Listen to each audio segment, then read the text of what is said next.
20절에서 35절입니다.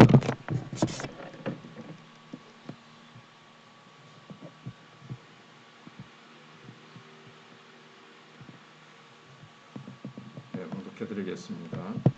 그 왕위를 이을 자가 압제자를 그 나라의 아름다운 곳으로 두루다니게 할 것이나 그는 분노함이나 싸움이 없이 몇 날이 못되어 망할 것이요 또 그의 왕위를 이을 자는 한 비천한 사람이라 나라의 영광을 그에게 주지 아니할 것이나 그가 평안한 때를 타서 속임수로 그 나라를 얻을 것이며 넘치는 물 같은 군대가 그에게 넘침으로 말미암아 패할 것이요 동맹한 왕도 그렇게 될 것이며 그와 약조한 후에 그는 거짓을 행하여 올라올 것이요 소수의 백성을 가지고 세력을 얻을 것이며 그가 평안한 때에 그 지방의 가장 기름진 곳에 들어와서 그의 조상들과 조상들의 조상이 행하지 못하던 것을 행할 것이요 그는 노력하고 탈취한 재물을 무리에게 흩어주며 계략을 세워 얼마 동안 산성들을 칠 것인데 때가 이르기까지 그리하리라. 그가 그의 힘을 떨치며 용기를 다하여 큰 군대를 거느리고 남방왕을 칠 것이요 남방왕도 힘이 크고 강한 군대를 거느리고 맞아 싸울 것이나 능히 당하지 못하리니 이는 그들이 계략을 세워 그를 침이니라. 그의 음식을 먹는 자들이 그를 멸하리니 그의 군대가 흩어질 것이요 많은 사람이 엎드러져 죽으리라. 이 두 왕이 마음에 서로 해하고자 하여 한 밥상에 앉았을 때 거짓말을 할 것이라. 일이 형통하지 못하리니 이는 아직 때가 이르지 아니하였으므로 그 일이 이루어지지 아니할 것임이니라.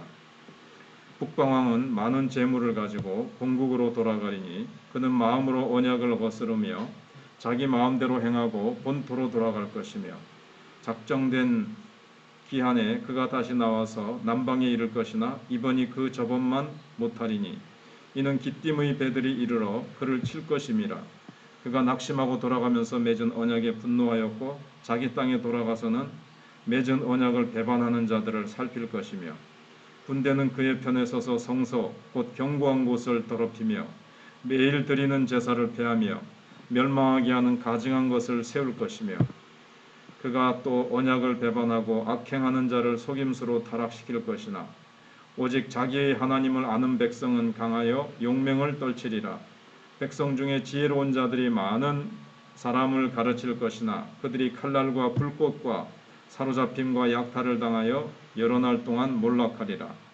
그들이 몰락할 때에 도움을 조금 얻을 것이나 많은 사람들이 속임수로 그들과 결합할 것이며 또 그들 중 지혜로운 자 몇 사람이 몰락하여 무리 중에서 연단을 받아 정결하게 되며 희게 되어 마지막 때까지 이르게 하리니 이는 아직 정한 기한이 남았습니다. 아멘.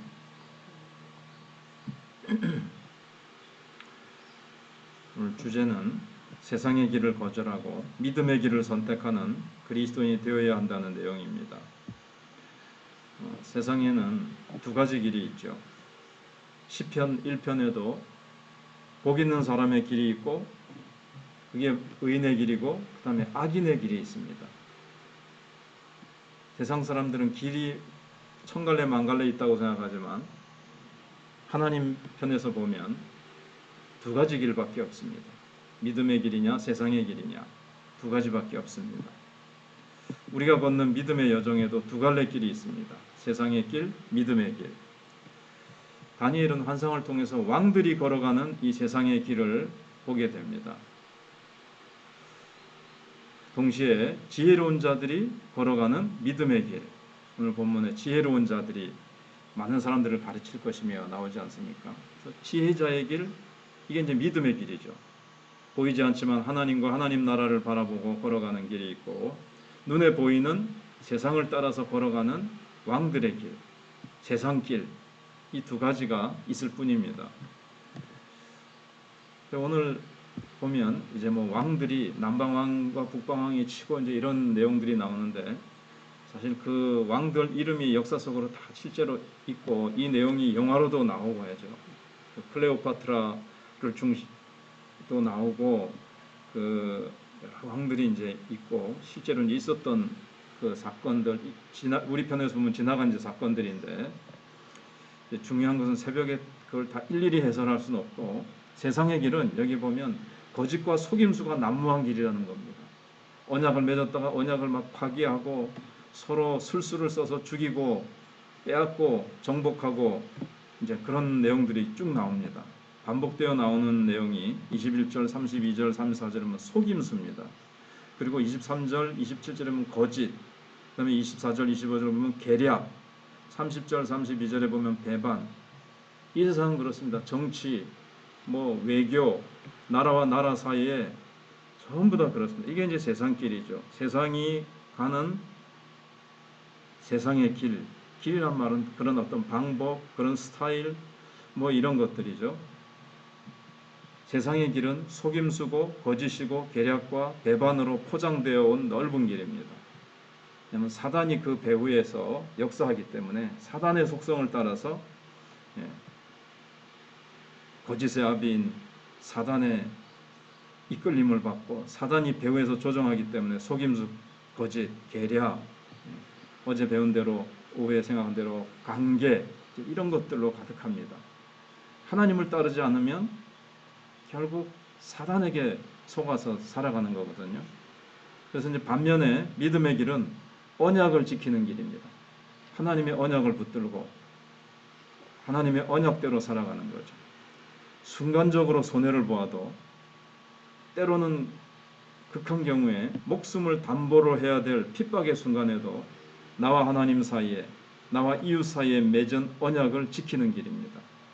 무엇보다 이 언약은 거룩한 언약으로 하나님과 믿음의 백성 사이에 맺어진 언약입니다. 그래서 하나님께서 먼저 신실하셔서 이 언약을 결코 어기지 않으시죠.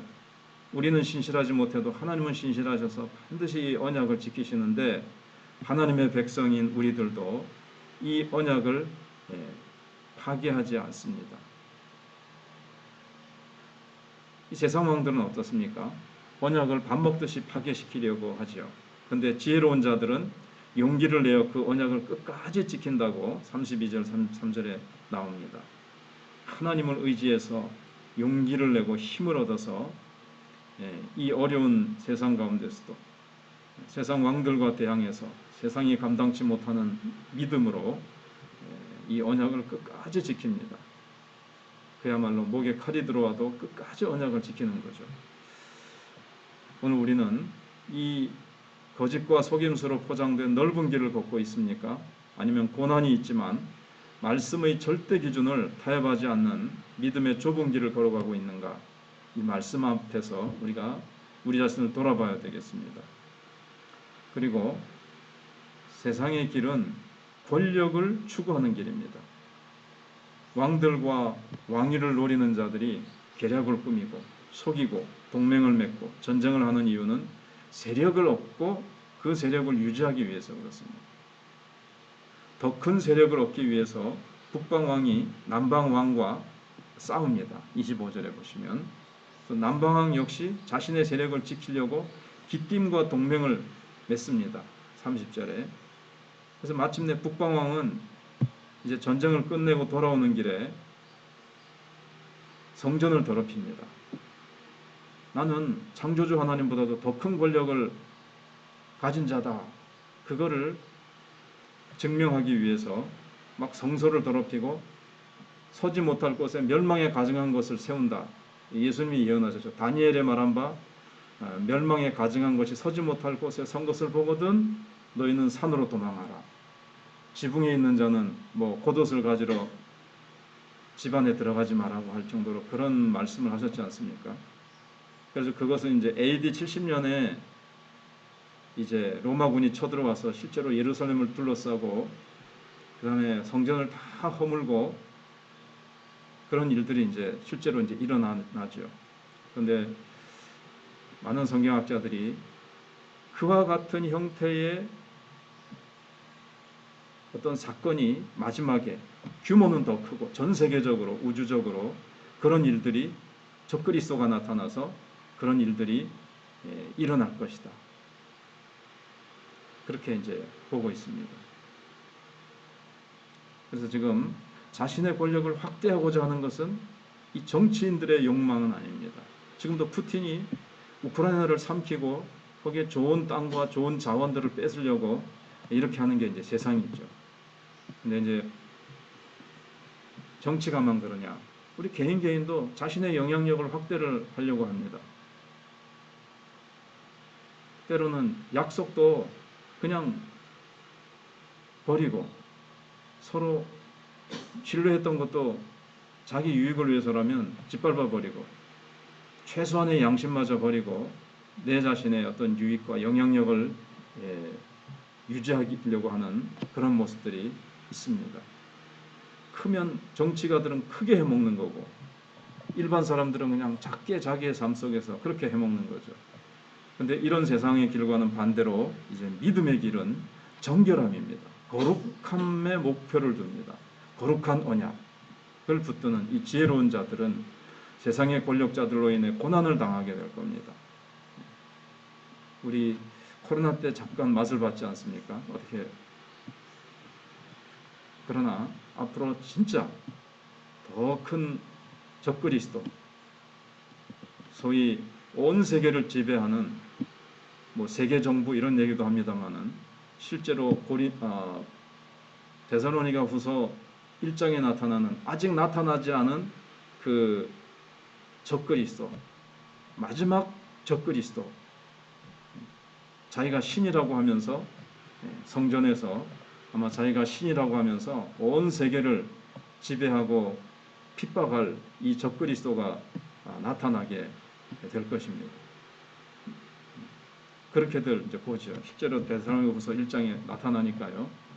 그리고 요한계시록에도 보면 그 사탄이 온 세계를 다 지배할 것 같은데 마지막 순간에 예수님께서 말을 타고 진리의 말씀이라고 쓰여진 말을 타고 말씀의 검으로 나타나서 이제 딱 사탄의 화신인 그 적그리스도를 탁 쓰러뜨리지 않습니까?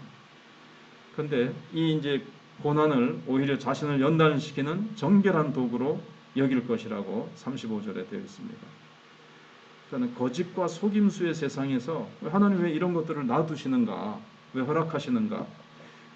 하나님의 자녀들이 그 믿음을 오히려 증명하는 기회가 되어지고 고난을 통해서 정결하게 희게 된다는 거죠. 35절에 있는 대로 더 거룩해지고 고난과 거짓과 속임수 속에서 하나님의 백성들은 더 정결해지고 더 거룩해지고 더 하나님을 닮아가고 더 이 세상 방법이 아닌 하나님의 능력을 의지하는 사람들로 변화되어져 간다는 겁니다.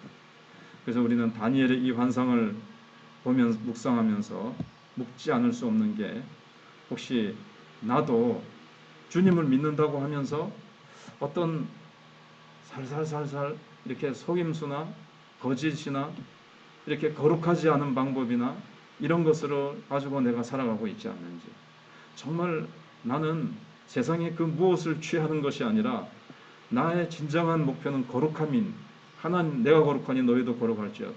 정말 거룩함을 목표로 살아가고 있는가? 거룩함은 방법도 그 과정도 거룩해야 되는데 나는 이 세상의 어떤 것들 살아가는 방법에 있어서 정말 세상의 길이냐 믿음의 길로 걸어가고 있느냐. 처음에는 차이가 별로 없는 것 같습니다. 세상적으로 그냥 믿는다고 하면서도 세상적으로 살아가는 거나 정말 철저하게 믿음으로 살아가는 사람이나 별반 차이 없는 것 같지만 마지막은 정말 완전히 달라지게 될 것입니다. 아직 정한 기간이 남아 있어서 세상의 길이 넓은 것처럼 보이지만 마지막 때 세상 길은 사라지고 오직 믿음의 길만 남을 것입니다. 내가 가진 것이 무엇인가를 묻고 고민할 수 있는 성도들이 되어야 되겠습니다. 기도하겠습니다.